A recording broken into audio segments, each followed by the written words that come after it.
नमस्कार। आज के इस बाबा की कथा में हम देखेंगे कैसे बांके बिहारी जी को भविष्य की अनुभूति हुई थी, जिसमें आनंद नगर में 5 सन्यासियों की निर्दयी हत्या हुई थी। बाबा की नाराजगी और गुस्सा, रांची में पड़े सूखा और बाबा के निर्देश द्वारा की गई सेवा। नमस्कार। आज का विषय है भविष्य की अनुभूति। 1966 की बात है। मेरे पति श्री बांके बिहारी जी नामकुम के अपने क्वार्टर में शाम के समय पूजा में बैठे थे कि अचानक वे चिल्लाने लगे, बाबा बाबा, और फिर संस्कृत में बोले, युद्ध होगा माँ, मुझे अस्त्र दो। वे इतने उग्र हो गए कि हम सब डर गए थे। मेरे नंदोसी साथ में थे। उन्होंने कहा कि कुछ मत कीजिए, साधना में ऐसे होता है, कुछ भाव आया होगा इसलिए ऐसा कर रहे हैं।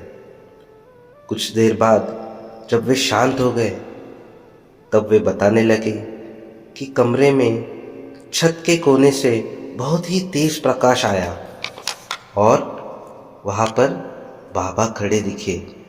उसके बाद मुझे कुछ भी नहीं पता चला कि क्या हुआ और क्या बातचीत हुई। इस बात की फिर हम सब भूल गए। 5 मार्च 1967 आनंद नगर में अचानक हमला कर तोड़फोड़ किया गया। निहत्थे साधुओं पर वार कर 5 साधुओं की हत्या कर दी गई। इस निर्दयतापूर्ण घिनौनी वारदात के साथ बाबा बहुत नाराज हुए। उस समय बाबा अपने परिवार के साथ आनंद नगर के क्वार्टर में रह रहे थे। इस घटना के कारण बाबा को भी आनंद नगर छोड़कर रांची आना पड़ा। यह बात सभी जगह फैल गई। सभी मार्गी लोग बाबा के पास पहुंचे। मेरे पति श्री बांके बिहारी जी भी बाबा के पास गए। बाबा बड़े गुस्से में थे तथा बोले कि जाओ, जाकर आनंद नगर का एक एक ईंट उखाड़ कर ले आओ। बस आज्ञा हुई और सब चल पड़े। मेरे पति भी आनंद नगर गए, जो कुछ हो सका लेकर आए। इस घटना से हम सबको वह घटना जो इन्हें 1 वर्ष पूर्व साधना के समय आभास हुआ था, वह याद आई कि आनंद नगर में युद्ध होगा, वहाँ सब असुरक्षित है। यह सब तो परम पुरुष की ही लीला है। जिस प्रकार कृष्ण को मथुरा छोड़कर द्वारिका जाना पड़ा था, वही घटना यहाँ घट रही थी। हर समय परम पुरुष के साथ पाप शक्ति की लड़ाई हुई है और होती ही रहेगी। अंत में पाप शक्ति की पराजय होनी ही है और शुभ शक्ति की विजय होती ही रहेगी। इस घटना के तुरंत बाद रांची में धर्म महाचक्र हुआ। उस महाचक्र का अनुभव और माहौल बड़ा अद्भुत था। सभी साधक एवं मार्गी, दादा दीदी 5 मिनट के लिए बेशुद्ध हो गए थे और बाबा की मुद्रा भी कुछ अलग और अलौकिक लग रही थी। अवधूत दादा जो इस स्थिति को फिर से संभाले। सभी मार्गी, दादा दीदी मिलकर 5 सन्यासियों की वह आत्माहुति 5 दधीची ऋषि की तरह याद किए गए।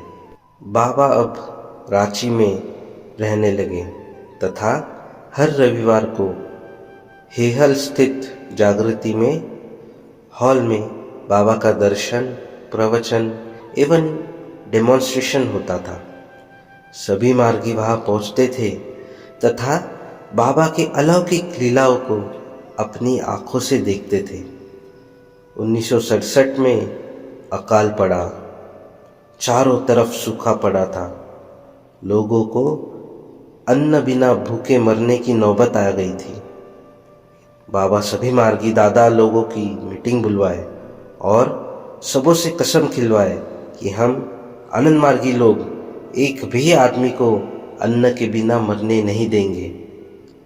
बहुत जगह सस्ती रोटी की दुकानें खोली गई तथा रेलवे स्टेशन, बस स्टैंड आदि जगहों में दान पेटी बनाकर सभी मार्गी चंदा मांगकर सभी गरीब तथा भूखे लोगों के लिए रोटी, कपड़ा, पैसे बांटने लगे।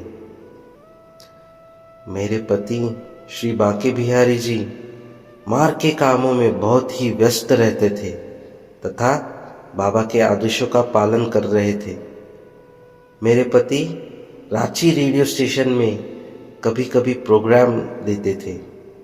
वे नागपुरिया भाषा में भी कविता या वार्तालाप का प्रोग्राम करते थे, जिसमें रेडियो आर्टिस्ट सुगिया बहन जी जो नागपुरिया भाषा में बोलती थी, उन्हीं के साथ इनका प्रोग्राम लिया जाता था। विषय था छुआछूत अभिशाप है। ये प्राउड के कार्यकर्ता थे, अतः बाबा सबों को बुलाकर बोले कि तुम लोग नागपुरिया भाषा में पत्रिका तथा समाचार लिखो, जिसमें बांके बिहारी जी तथा प्रोफेसर छविनाथ मिश्रा जी और उनके दामाद सब मिलकर नागपुरिया भाषा में संवाद लिखते थे तथा बाबा को पढ़कर सुनाते थे। उसके बाद बाबा की अनुमति मिलती थी और वह पत्रिका छपकर निकलती थी। मेरे पति को बाबा का बहुत साथ मिला। उन्होंने उनके सानिध्य का लाभ उठाया। परमपिता बाबा की